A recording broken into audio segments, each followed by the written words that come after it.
estimados amigos, muy buenos días, buenas tardes o tal vez buenas noches. Dependerá de la hora en que ustedes escuchen o vean este podcast de Conexión 21.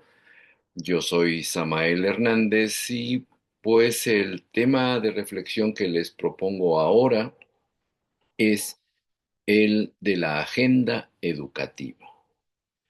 La agenda educativa que no parece tener mucha fuerza en el gobierno del segundo piso de la Cuarta Transformación, aunque se han anunciado algunas reformas. Creo que sobre los puntos mencionados, como por ejemplo la reforma que se propone para la educación media superior, habría que integrarla mejor con lo que sucede en algunos estados como Oaxaca, por ejemplo, de modo que operen de manera coordinada estos cambios y resulta en beneficio, pues, de la población, ¿no? Eh, en fin, este es alguno de los temas, pero quiero comenzar con el inevitable tema de la sección 22 de el CENTE, es decir, del Sindicato Nacional de Trabajadores de la Educación y también de la CENTE, esto es de la Coordinadora Nacional de Trabajadores de la Educación. La sección 22, por si alguno no lo sabe, pues es un sindicato en Oaxaca, en el estado de Oaxaca, en donde se localiza la sección número 22 del Nacional de Trabajadores de la Educación.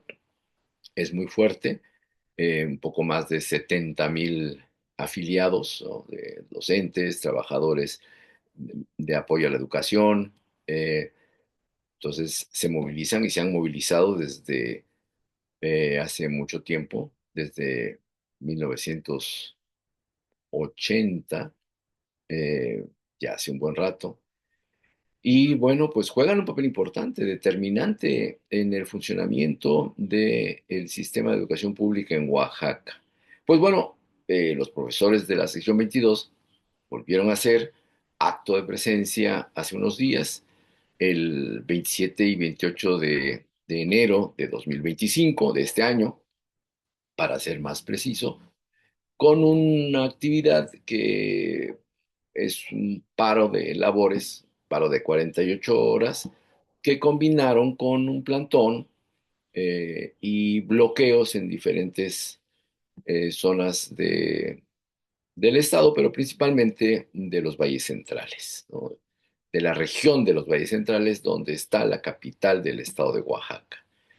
Bien, pues estos paros responden pues a las demandas que tradicional e históricamente ha planteado la sección 22 y que quedaron pendientes o han quedado pendientes a pesar de la reforma que el gobierno del expresidente ahora Andrés Manuel López Obrador pues realizó, ¿no? La crítica que mantuvo la Coordinadora Nacional de Trabajadores de la Educación, la CENTE, fue en el sentido de decir que la reforma dejaba prácticamente igual las cosas. Y ahora los maestros de Oaxaca señalan estas cosas, estos puntos específicos, porque desean que regresen un poco al esquema con el que se operaba todavía hasta el año 2015. 2015. Después de eso vino la famosa reforma neoliberal de la educación y empezaron a haber muchos problemas que aún no se resuelven. Pues les diré, desde mi punto de vista, la agenda educativa sigue siendo una agenda pendiente. eh, bueno, con el caso de las actividades de la sección 22 del CENTE, pues lo que se marca de inmediato es el derecho a la educación.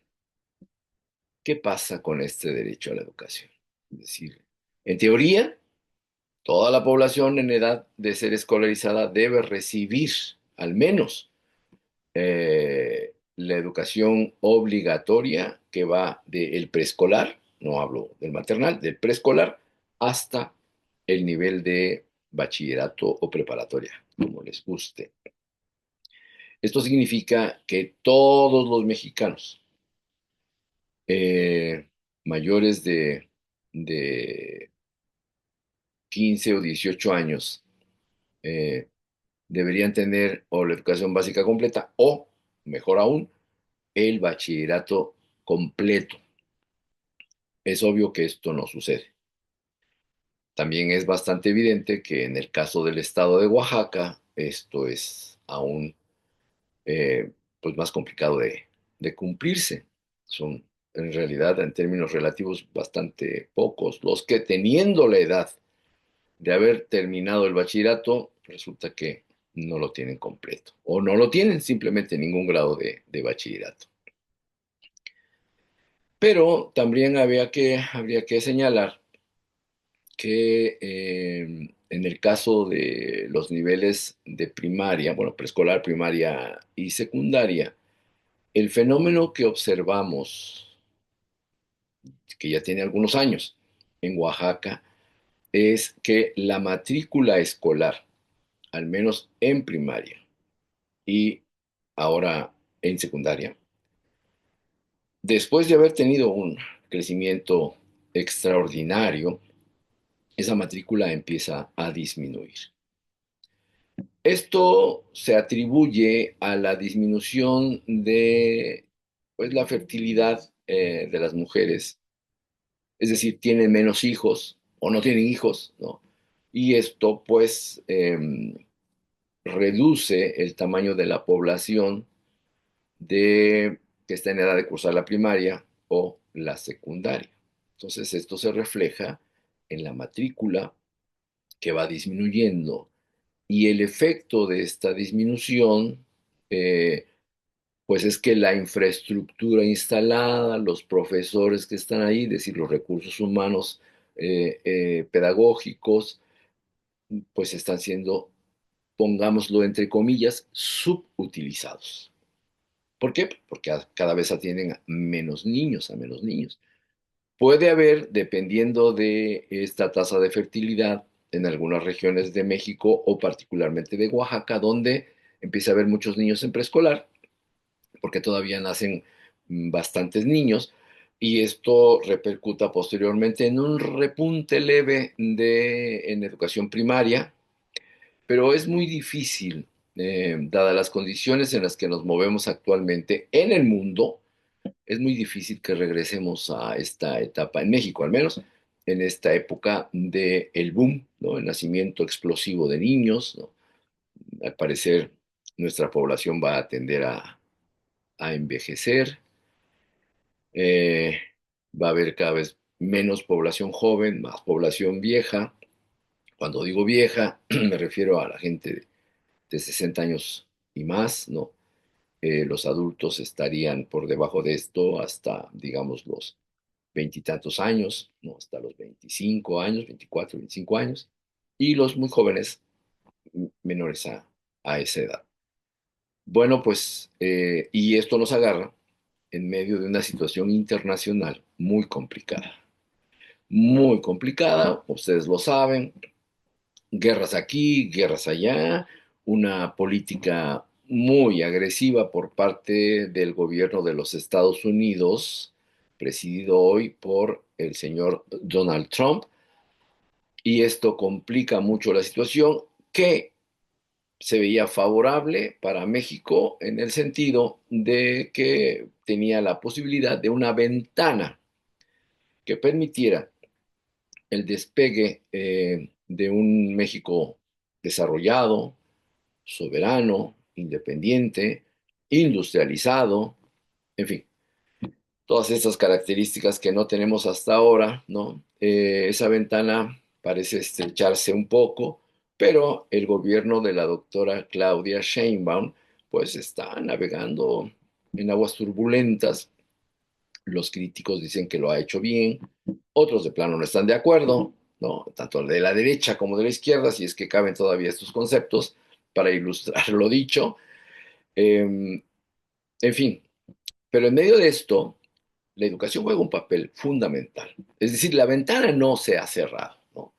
Aunque una de las críticas que se le ha hecho a la doctora Claudia Sheinbaum es que insiste en engancharse al carro de los Estados Unidos, pero entendamos que también es parte de una política que pone mucho cuidado en no entrar en un conflicto directo con los Estados Unidos, que sigue siendo una de las principales potencias mundiales. De cualquier forma, esto requiere de un plan a mediano y largo plazo, porque la educación no funciona de manera inmediata, sus impactos se notan a mediano o largo plazo, y por lo tanto hay que tener un sistema educativo que al mismo tiempo que proporciona a mexicanos y mexicanas formadas con el nivel de conocimiento que requieren los tiempos modernos, los tiempos actuales, al mismo tiempo no deje de lado el tema de la formación de ciudadanía.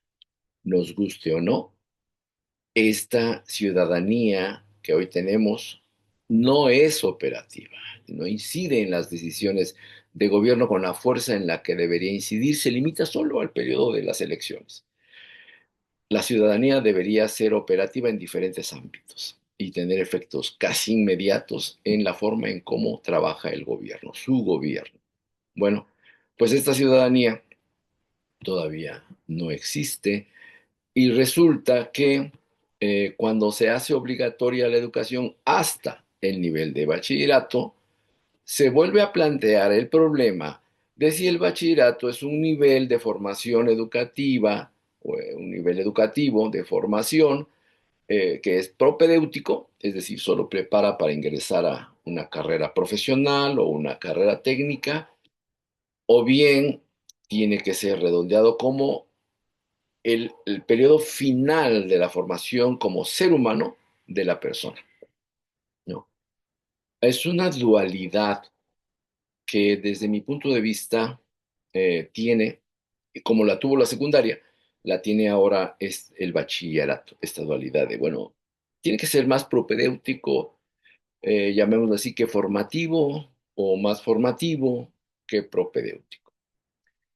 Desde mi punto de vista, esta dualidad se puede superar si consideráramos los 2 primeros años del bachillerato como la etapa formativa, en donde se va a formar el ser humano, la persona como ser humano, y el último año sería la opción, allí sí, propedéutica, es decir, tomaría dos caminos, el estudio de las ciencias naturales y la tecnología, o el estudio de las ciencias humanas en términos generales, ¿no? Creo que así se resolvería. En cambio, la propuesta, hasta donde la conozco, de la actual administración pública, es separar los bachilleratos, ¿no? Entre el bachillerato tradicional, humanista, digamos, y la preparatoria técnica, lo que antes se conocía como vocacional. Eh, Creo que, bueno, pues la propuesta está hecha. Mm, Creo que eso no ayuda a consolidar el modelo de que la preparatoria sea fuertemente formativa en el sentido de que allí se forma el ciudadano mexicano, la persona humana, y que por lo tanto tiene que tener los conocimientos, las habilidades y las eh, actitudes, pues, que se destacan del ser humano. Una persona culta, una persona que conoce los fundamentos de la ciencia, una persona que reflexiona y es autocrítica y crítica, y sobre todo una persona que es consciente de que en su calidad de persona es también un ciudadano, es decir, está y se desarrolla en el ámbito de un Estado nacional. Y que el Estado nacional no es el que dirige su vida, sino es ese ciudadano, junto con los otros ciudadanos, hombres y mujeres, son los que le marcan el paso a su gobierno.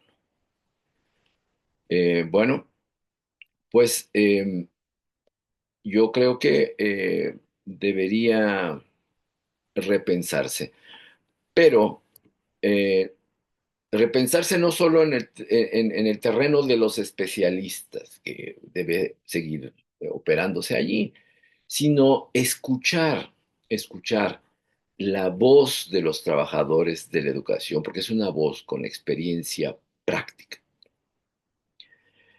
Y esto se tiene que resolver en un encuentro que se tenga que hacer periódicamente o de manera permanente, este diálogo entre los trabajadores de la educación con toda su experiencia y los especialistas que conocen las técnicas y los puntos finos para tejer estos cambios en la educación. Pero este encuentro depende mucho del nivel de profesionalización de la actividad docente. Y cuando hablo de la profesionalización de la actividad docente, me refiero a apreciar este proceso desde el punto de vista de las ciencias sociales como una forma de instituir esa profesión sustentada en tres ejes. Un sólido cuerpo de conocimiento científico, ¿no? Un campo de ética muy bien establecido en términos de sus valores y sus jerarquías, y lo más importante tal vez, aunque todos los tres son importantes, pero una cosa a destacar es el monopolio que el gremio pueda tener mediante sus estudios profesionales sobre el campo en el que se ocupa. Ese monopolio es fundamental. Una profesión que tiene debilidad en el monopolio en cuanto al ejercicio de su profesión no es en sentido estricto todavía una profesión. Es decir, puede haber ahí advenedizos que operen sin que el título, que es digamos, la patente de corso, sea necesario.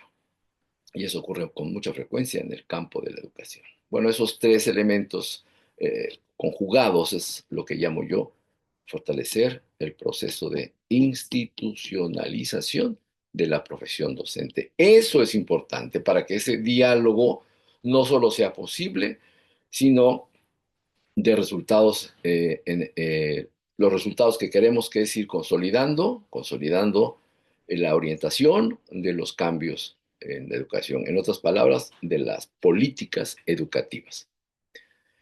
Bueno, pero además esto no puede abordarse sin resolver algunos problemas prácticos, porque esta reforma va y va a ir caminando, ¿no? Y en el caso de Oaxaca, por ejemplo, debo destacar que los servicios escolares deben tener una determinada distribución que corresponda a la complejidad del territorio oaxaqueño, por poner el ejemplo de Oaxaca. Es decir, no solo basta la presencia del servicio, sino la accesibilidad física que se pueda tener para llegar a ese servicio. Y aquí es donde entra el tema de que la infraestructura que podría estar disponible en el caso de las secundarias y las primarias necesita reconvertirse para que pueda ser aprovechada también para servir como aulas, laboratorios, etcétera, del nivel de bachillerato. Entonces es muy importante, yo recuerdo mucho que esto en planeación, bueno, se le conocía como el diseño del mapa escolar, ¿no? Cómo están distribuidos geográficamente los servicios para garantizar su accesibilidad. Pero junto con esto, habría que ir pensando en algo en lo que yo he insistido mucho, que tiene que ver con lo que yo llamo la matrícula única universal, que tendría que operarse a partir de que el niño o niña ingresen al preescolar. Una sola matrícula para toda su vida hasta llegar a egresar del bachillerato y darle un rostro humano, individual, a cada una de estas personitas que van a trazar una trayectoria educativa, su propia trayectoria educativa. Y eso tiene que estar disponible en un sistema nacional en donde se pueda acompañar esta trayectoria educativa. El segundo punto eh, que se tiene que ir tejiendo ya es el ir definiendo las formas y el marco legal de la exigibilidad e incluso la judicialización del derecho a la educación. Oaxaca puede ser la vanguardia en muchos de estos aspectos, pero hay dos obstáculos principales, bueno, puede haber otros, pero dos son los importantes. El gobierno del Estado, que no parece tener la mínima intención de abordar esos temas, y el sindicato de maestros, ¿no? Dos agentes educativos que deberían ser dinámicos para promover este desarrollo, no lo son. Ese es un problema que se tiene que analizar concienzudamente y dialogarlo si se puede, ¿no? Con estos agentes. Y obviamente en el marco de estas acciones que yo propongo que se tienen que hacer ya, pues como dije, fortalecer el proceso de profesionalización de la carrera docente, ¿no? Em, otros puntos que se tienen que ir tocando con más tiento, ¿no? Es la definición de los contenidos curriculares, en donde también tiene que entrar, desde luego, la experiencia del docente. Pero esto es algo mucho más complejo todavía, junto con las formas de certificar estos estudios.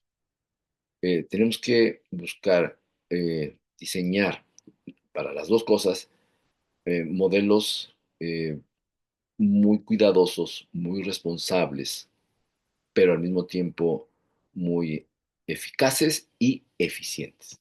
Me gustan mucho los términos que usé, pero bueno, se me entiende, ya buscaremos algunos más adecuados.